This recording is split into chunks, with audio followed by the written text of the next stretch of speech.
Hi, it's Dwyer, gamblersadvisory.com, dwyervip.com. Remember, the opinion you should follow should be your own.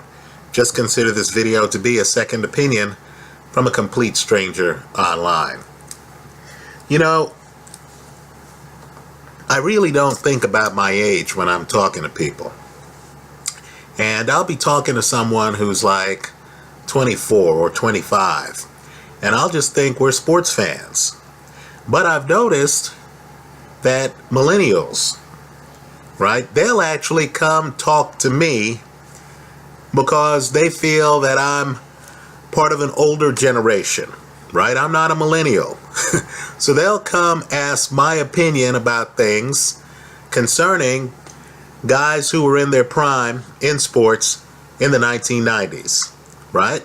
So I'll be sitting someplace, hanging out, minding my business. Someone will come over and say, "Hey, Rich, we're having a conversation." Then I'll look over his shoulder and I'll see a bunch of 20-somethings. And then they'll want me to tell them about the good old days with players like Akeem Olajuwon and Michael Jordan, right? Well, today, the reason for this video is today I heard a topic that I've been asked about by more than one group of millennials when I'm just out about town. And it was on a radio show that's very popular, right? The Colin Cowherd Show. And they had Nick Wright with Chris Carter, the Hall of Fame football player. And they were talking about who's better, LeBron James or Michael Jordan, right? And Nick Wright made the claim that, look, LeBron is on the verge of being better than Michael Jordan, right? And he pointed out that Michael Jordan, early in his career, when he got to Chicago, Jordan was a high pick in the draft, the third player taken in the draft, because Chicago wasn't that good. And Michael Jordan's team was eliminated in the first round of the playoffs something like 3 years, according to Nick Wright. Right? Wright points out that LeBron James's team was never eliminated in the first round of the playoffs. Also, the idea that Jordan had to beat a great Piston team, according to Nick Wright, is a bit diminished by the fact that the Pistons, the year Jordan beats them, only won 48 games, right? The idea is that the Piston heyday was before Jordan's day, when Jordan eventually beats them. Also, when Jordan came back after his early retirement, right, he leaves the sport, misses a year, then comes back the following year.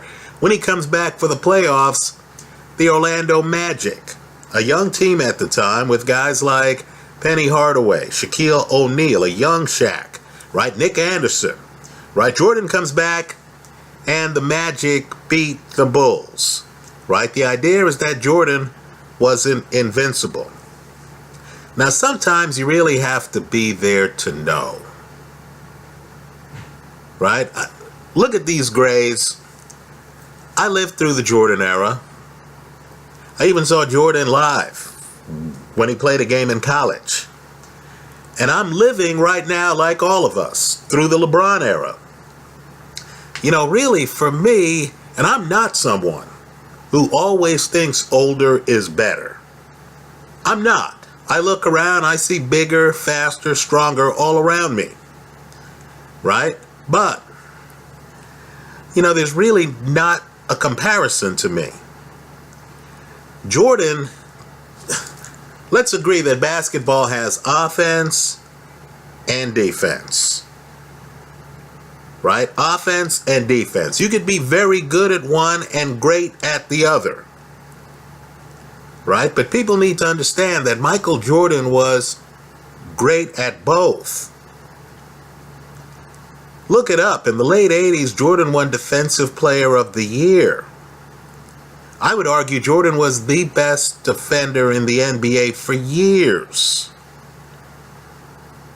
right? LeBron James, and look, I'm in the Bay Area.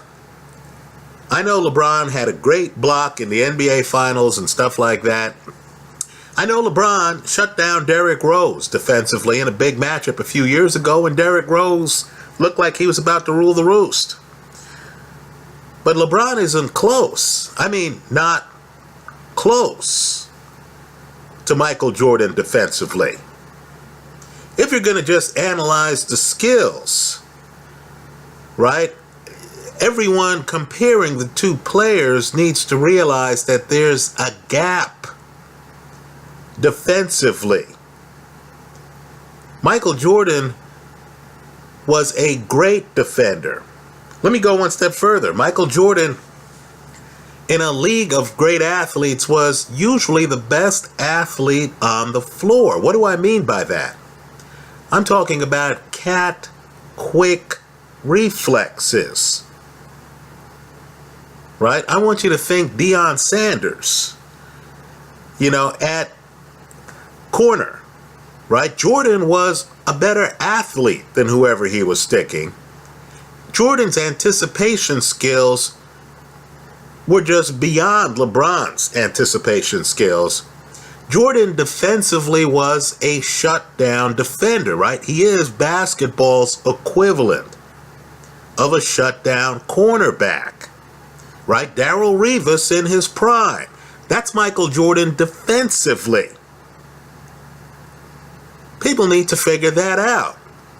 So, this would be like comparing Akeem Olajuwon, a dominant defender,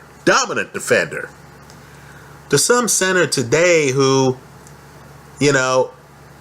is excellent offensively, but who can't match him on the defensive end.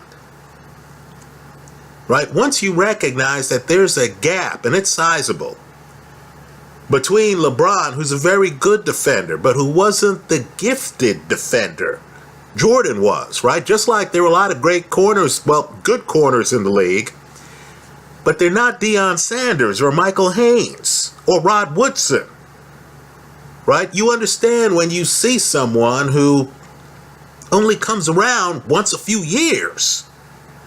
That's the level of defender Jordan was. Jordan once came to the Bay Area. He was upset with Latrell Sprewell, who at that point was looking like he was an all-NBA player. And Jordan shut him down. Just Google Michael Jordan, Latrell Sprewell. Now let's talk about the two guys offensively. Now I know LeBron says, hey, scoring's never been a big deal for me. Right? Hey, fair enough. Good for him. Understand that Jordan was a better scorer than Kobe. Right? Jordan had a year where he averaged something like 37 points a game. Right? Look at Jordan's career shooting percentage. Folks, it's above 50%. Jordan was more dangerous from more places on the court than LeBron James. Right? I'm not saying that either guy, was, let's say, Alex English from the outside, or Steph Curry or Kevin Durant. Right? Neither guy was that level of shooter. But my goodness, right? Jordan was scoring from all over the court, much more fluidly, at a greater than 50% rate, at higher numbers than LeBron James. Right? What I want people to do, too, is to realize that it's after being in the league a few years that Michael Jordan develops that turnaround jumper. Now, from the guard position, and Jordan's a 2, that turnaround jumper was practically unstoppable. Right? Unstoppable. Now, LeBron James has no go-to move as effective as Jordan's turnaround J was. Let's also talk about the big games, right? Because I know millennials want to talk about Jordan's first-round losses in the playoffs early in his career, and when he comes back after being out of the league, right? Loses a playoff series, and we're supposed to believe that's prime Jordan, right?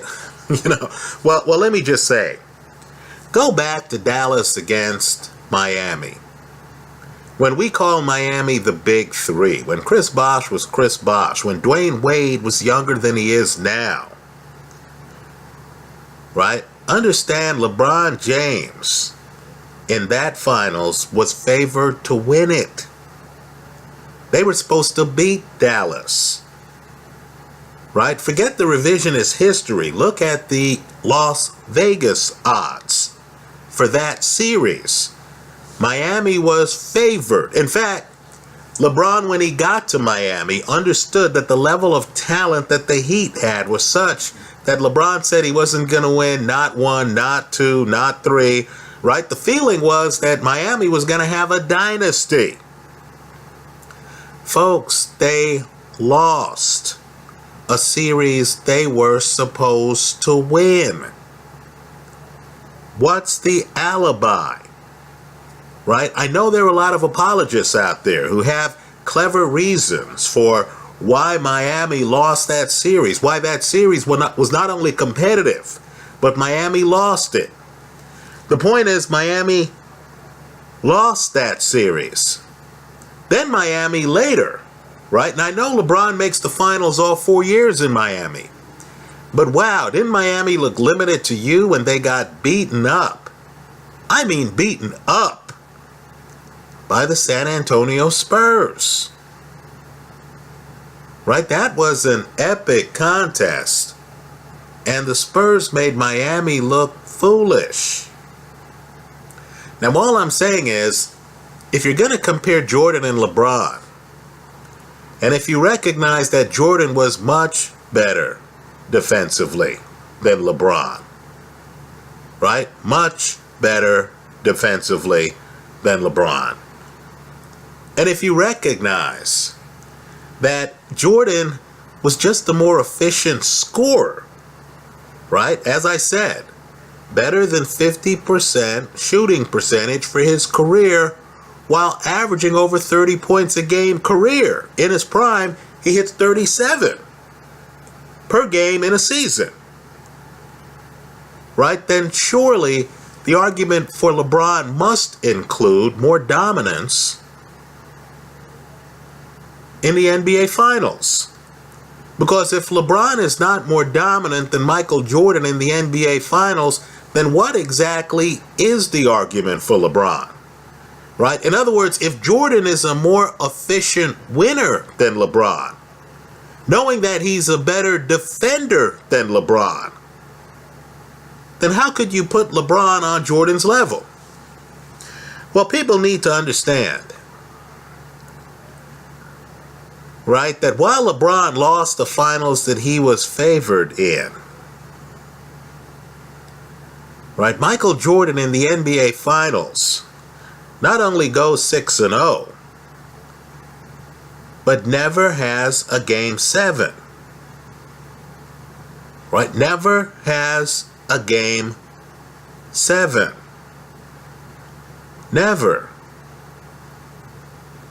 Right? So, let's just say if LeBron is behind Jordan right now and wants to catch up to Jordan, I would argue, is that even possible? Let me point out, too, that we don't have to speculate here on what Jordan's career would have been if Jordan never left the sport for his first retirement. We don't have to speculate, because the record Jordan leaves behind on his actual resume, right? 3 rings, time off, 3 rings, right? No Game 7s. That record is mind-blowing enough. Let me also encourage people here online to look at Jordan in the NBA Finals against Barkley's Phoenix Suns right before Jordan walks away the first time. I'm telling you, as you watch that Finals, and Phoenix was a damn good team, right? As you watch that Finals, it honestly looked like there was Michael Jordan, and then there was everyone else. And that was in an NBA Finals, right? The 2 best teams going at it. And one guy was just singular. It was so preposterous. There's a game there where Phoenix needed to stop Chicago at the end of the game. And Jordan practically goes coast to coast to hit the game winner. No one could stop him. The guy was unstoppable. Now, I've seen LeBron in his best moments, right? That fourth quarter against the Pistons, Rasheed Wallace and them, right? And I've never had the feeling that LeBron was as unstoppable as Michael Jordan. Let's go further. And I know this is going to be a little controversial here. But when a player has a defined position, when you could look at that player and say, okay, Oscar Robertson, point guard. Let me compare, this point guard prospect or this point guard great to the other great point guards in history. And then you come up with names like Oscar Robertson, right? And you can look at skills and stuff like that. Understand, Jordan is the gold standard at shooting guard.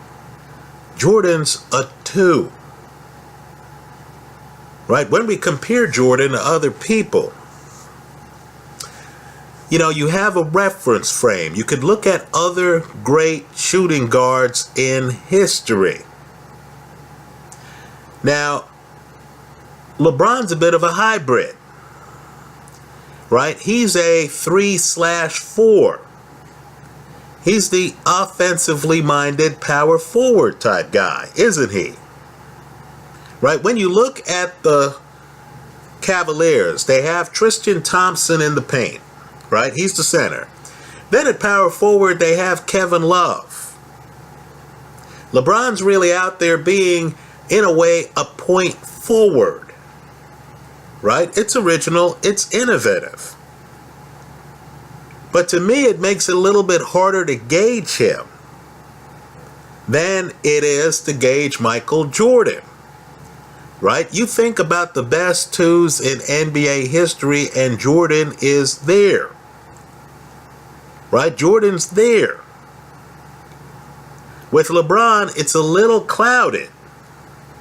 Because LeBron's not exactly a committed power forward, right? He's not Karl Malone.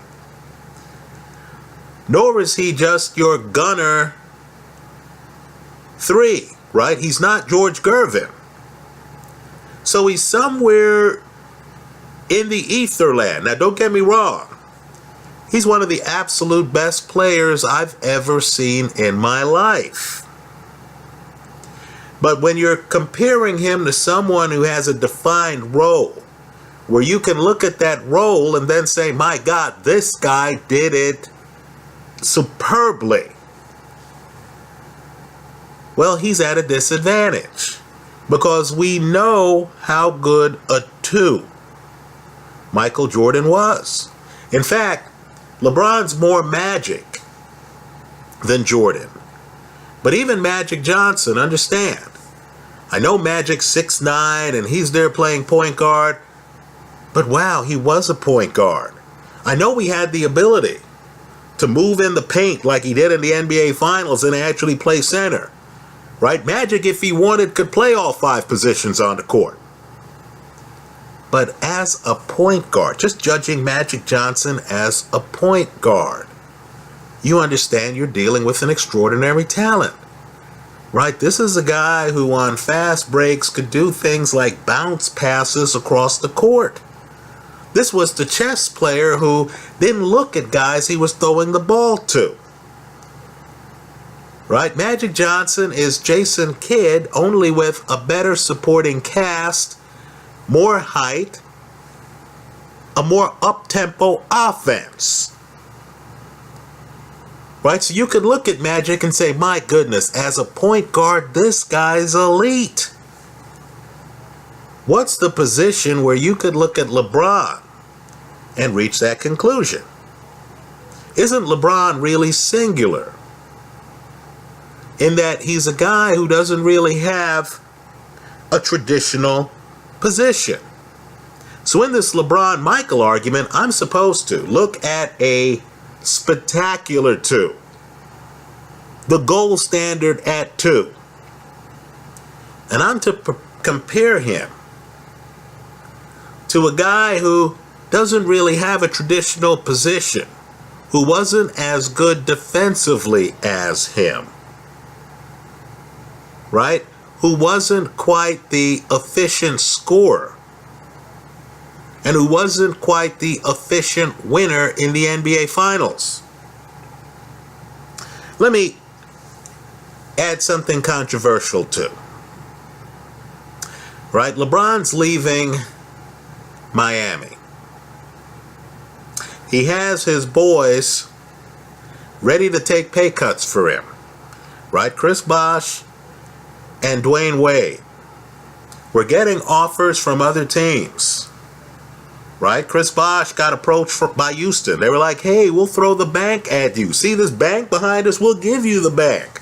Right? Whatever we have on the salary cap that we're allowed to pay you, we'll pay you that. And these guys stuck around, hoping to talk to LeBron, trying to convince LeBron to return to the Miami Heat. Right now, all I can say is we all have different personalities. My read on LeBron is that LeBron doesn't inspire the kind of loyalty from others over time that Michael Jordan inspires. Right? Michael Jordan just seems to have been the kind of leader who people respected and did not want to cross. Right? When Jordan walked out on the court, you got the feeling that, it was do or die. The Bulls were going to go to the mat. Right? There was no, social media back then like there is now. But if there was, you couldn't imagine in your wildest dreams Michael Jordan on social media talking to Kevin Love through social media saying, don't fit out, fit in, and all this other stuff that LeBron does. Right? I just don't think LeBron relates to people the way Michael Jordan does. Now, don't get me wrong. Jordan demands such loyalty that some of his good friends, Charles Barkley, were in the doghouse with him for years for criticism that really shouldn't have rubbed Jordan the wrong way, right? Barkley's in media. Barkley feels he owes, people listening to him his honest opinion. Barkley gave an opinion that Michael Jordan wasn't that good a management person, right? An owner of an NBA team. And apparently Barkley then didn't hear from Michael for a long time. Now, I'm sure Jordan has some very sharp edges, very sharp, right? How close were he and Scottie Pippen really back in the day? But the one thing I can say about Jordan is that you can tell guys, Magic's another one, Larry Bird, you can spot some guys who just inspire a fierce loyalty. Right? I would say compared to LeBron, compared to Kobe. Right? I just feel that Michael Jordan was a better leader than both. So I'm going to throw it out here to YouTube Nation. Right? I'm sure there's some people my age, folks who followed basketball in the 90s, who might recall Jordan, in fact the 80s, who might recall Jordan when he was at North Carolina. Right? I'm going to throw it out to you.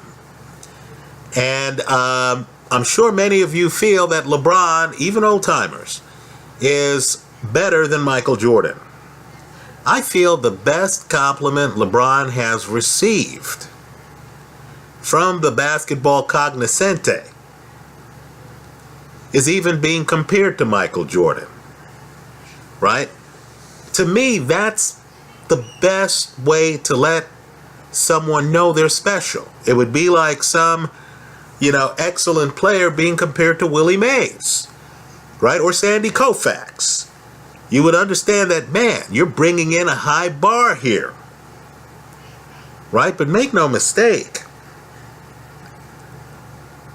I don't think LeBron could match Michael Jordan because most of his work's been done. Let me add one final thing too. And I know it's not something a lot of people talk about, but I'm here in the Bay Area and we talk about it here in the Bay Area. There's a sentiment here, call it sour grapes, call it whatever you want, that the Draymond Green suspension,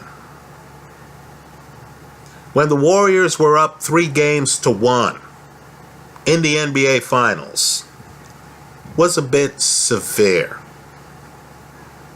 Right? That NBA Finals was a little bit tainted. Would we even be having this conversation about LeBron versus Michael if LeBron had lost that NBA Finals, especially if he had lost it in 5 games, which was a distinct possibility, and had a 2-4 record in the NBA Finals instead of his current 3-3? Right? Jordan doesn't have an NBA Finals that has that blue a moment. I agree. Jordan pushes off to win a Game 6 of an NBA Finals. Okay, sure. I saw that Byron Russell play when it happened. All right, yeah. But that's different. Byron Russell's on the court with him. Right? The league took Draymond Green, one of the best defenders in the league.